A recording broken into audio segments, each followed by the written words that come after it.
আকবার, আল্লাহু আকবার, আল্লাহু আকবার।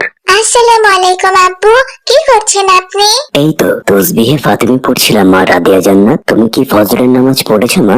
হ্যাঁ আব্বু, এইমাত্র ফজরের নামাজ পড়ে আপনার কাছে এলাম। শোনো মা রাদিয়া জান্নাত, ফজরের নামাজ হচ্ছে মহান আল্লাহর কাছে সর্বোত্তম নামাজ। কেন আব্বু, ফজরের নামাজ মহান আল্লাহ তাআলার কাছে এত প্রিয় কেন? কারণ তুমি আমাকে একটা কথা বলো তো মা, ফজরের নামাজ পড়তে ওঠার সময় তোমার আলসেমি লাগে না বলো? হ্যাঁ আব্বু, লাগে তো।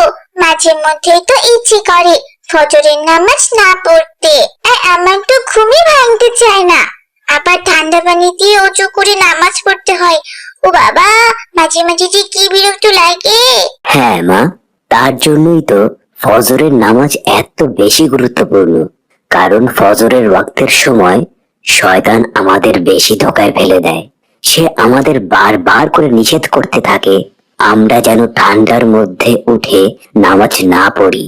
শয়তান আমাদের শরীরে দুনিয়ার সমস্ত আলসেমি এনে ভর করিয়ে দেয় আর বলতে থাকে উঠিস না, উঠিস না, তোর খুব কষ্ট হবে।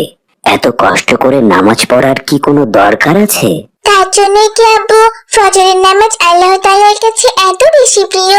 হ্যাঁ মা রাদিয়া জান্নাত, ফজরের ওয়াক্তের সময় কেউ যদি শয়তানের সকল বাধা উপেক্ষা করে উঠে অজু করে নামাজ আদায় করে নেয়, আল্লাহ সেই বান্দার উপর সব থেকে বেশি খুশি হয়ে যান।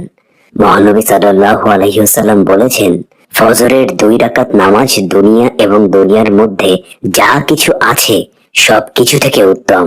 সহিহ মুসলিম, হাদিস 725। আর মহান আল্লাহ তাআলা বলেছেন, হে আমার বান্দা, তোমরা ফজরের সময় কোরআন তেলাওয়াতে যত্নবান থাকো। কিন্তু আজকে তো আমি কোরআন তিলাওয়াত করিনি আব্বু। তুমি প্রত্যেকদিন অবশ্যই ফজরের নামাজ শেষ করে কোরআন তেলাওয়াত করবে আর আল্লাহর কাছে মোনাজাত করে সাহায্য চাইবে। তাহলে আল্লাহ তাআলা তোমাকে কখনোই ফিরিয়ে দিবেন না, অবশ্যই তার রহমতের দরজা তোমার জন্য খুলে দিবেন। আব্দুল্লাহ যখন তার মেয়ে রাদিয়া জান্নাতকে ফজরের ওয়াক্ত সম্পর্কে এসব কথা বলছিল, ঠিক তখনই তার স্ত্রী হালিমা তাদেরকে ডেকে বলল, কি ব্যাপার, দুই বাবা মেয়ে কি বিষয় নিয়ে গল্প করা হচ্ছে শুনি? এইদিকে যে নাস্তা ঠান্ডা হয়ে যাচ্ছে, তাড়াতাড়ি আসুন, নাস্তা করে নিন। চলো মা রাদিয়া জান্নাত, তোমার আম্মু নাস্তা করার জন্য ডাকছেন। আচ্ছা ঠিক আছে আব্বু, চলুন। এরপর আব্দুল্লাহ আর রাদিয়া জান্নাত নাস্তা করার জন্য ডাইনিং টেবিলে গিয়ে বসে পড়লো। আম্মু, আজ তো দেখছি তুমি আমার জন্য রুটি আর হালুয়া বানিয়েছো। রুটি হালুয়া আমার খুব পছন্দ। ইস, কতদিন ধরে রুটি হালুয়া খাই না, আজ খুব মজা করে খাবো।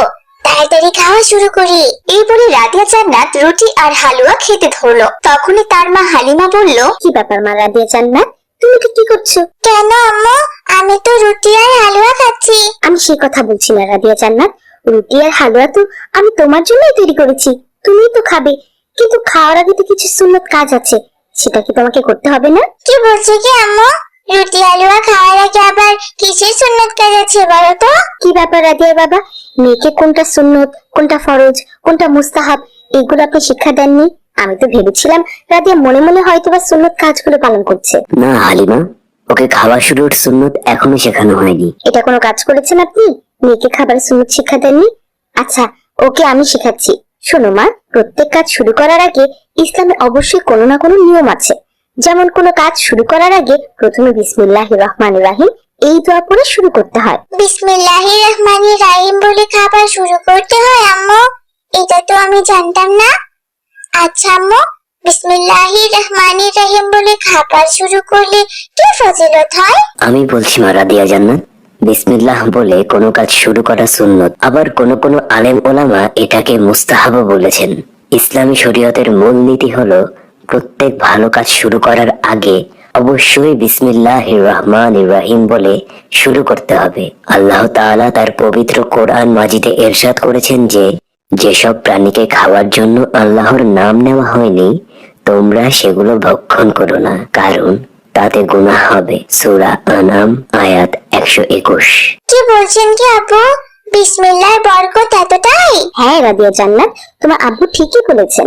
এছাড়াও আয়েশা রাদিয়াল্লাহু তাআলা আনহু বর্ণনা করেছেন, যখন তোমাদের কেউ খাওয়া শুরু করবে তখন যেন অবশ্যই বিসমিল্লাহ বলে, আর যদি সে বিসমিল্লাহ বলতে ভুলে যায় তবে যেন সে বলে বিসমিল্লাহি আউয়ালুহু ওয়া আখিরুহু। আচ্ছা আম্মু, আমি তো বিসমিল্লাহ না বলে খাবার খাওয়া শুরু করে দিয়েছিলাম। এখন কি তাহলে আমাকে এই দোয়াটা পড়তে হবে? হ্যাঁ রাদিয়া জান্নাত, তুমি এক্ষুনি এই দোয়াটি পড়ে নাও। ঠিক আছে আম্মু, তুমি দোয়াটা আমাকে আরেকবার বলো তো। আচ্ছা মা রাদিয়া, বলছি। বিসমিল্লাহি আউয়ালুহু ওয়া আখিরুহু। এখন তুমি বলো তো মা। বিসমিল্লাহি আওয়াল্লাহু ওয়া আখিরাহু। এই তো মা, খুব সুন্দর পেরেছো। মনে থাকবে তো? এখন থেকে অবশ্যই কোনো ভালো কাজ শুরু করার আগে বিসমিল্লাহির রহমানির রাহিম বলবে এবং সেই কাজ আরম্ভ করবে। আর কোনো কারণে ভুলে গেলে এই দোয়াটি পড়ে নেবে। এখন খাওয়া শুরু করো মা।